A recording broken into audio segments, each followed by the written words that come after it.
বন্ধু, জীবনে যতই কষ্ট থাক না কেন, একটা পজিটিভ সাইড সবসময়তে থাকেই। সেইটাকে লক্ষ্য করে লাইফে এগিয়ে যাও সামনের দিকে, তাহলেই হলো।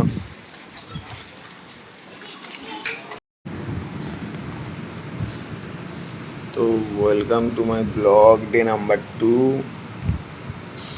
আজকে এই 2 ঘন্টা আগে ঘুম থেকে উঠলাম, উঠে বাইরে গেলাম,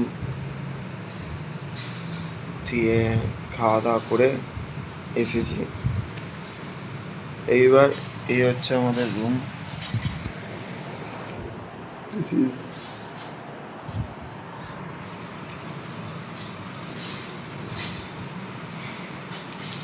একটু পরে পড়াতে আসবে, তো পড়ানোটা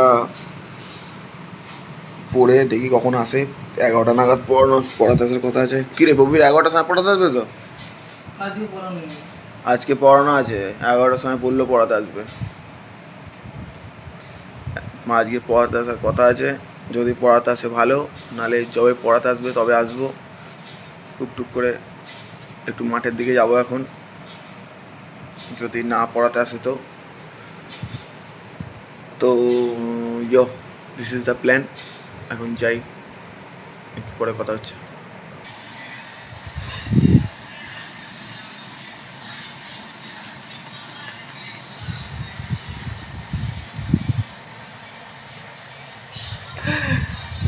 ভাই আজকে সারা দিন গেল, এখন বাজে রাত 12টা 13।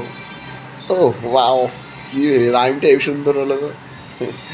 আজকে সারাটা দিন গেল, এখন বাজে রাত 12টা 13।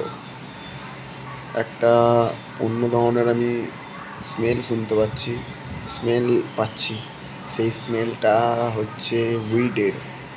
আশেপাশে কেউ একটা খাচ্ছে, সেই স্মেলটা আমি এখানে শুয়ে শুয়ে পাচ্ছি। তো আমার সেই স্মেলটা সহ্য হয় না, আমার মাথা যন্ত্রণা করে। তো তাই উঠে পড়লাম, আর আমি ভিডিওটা সারাদিন কী কী হয়েছে সেটা ফিনিশ করার জন্য আমি ভিডিওটা করছি। আজকে সকালে খাওয়া দাওয়া করলাম চিকেন আর রাইস, তারপর পড়তে বসছিলাম কিছুক্ষণ বিকেলবেলা। বিকেলবেলা না না খাওয়া দাওয়া করে তারপর ঘুমিয়ে গেছি, দিয়ে ঘুম থেকে উঠে তারপর মাঠে গেলাম। মাঠে গিয়ে বসলাম কিছুক্ষণ, কিছুক্ষণ বসে তারপর এসে সন্ধ্যাবেলা কিছুক্ষণ স্টাডি করলাম। আজকে বুদ্ধিজম আর জৈনিজমটাকে পড়েছি, ব্যাস শুধু এইটুকুই। আর দিয়ে রাত্রিবেলা আজকে খেলাম হচ্ছে ওই সকালের 2 পিস চিকেন ছিল আর সিঙ্গারা দিয়ে মুড়ি দিয়ে খেয়ে শুয়ে পড়েছিল। তো এখন বাজে 12টা 14। টাটা।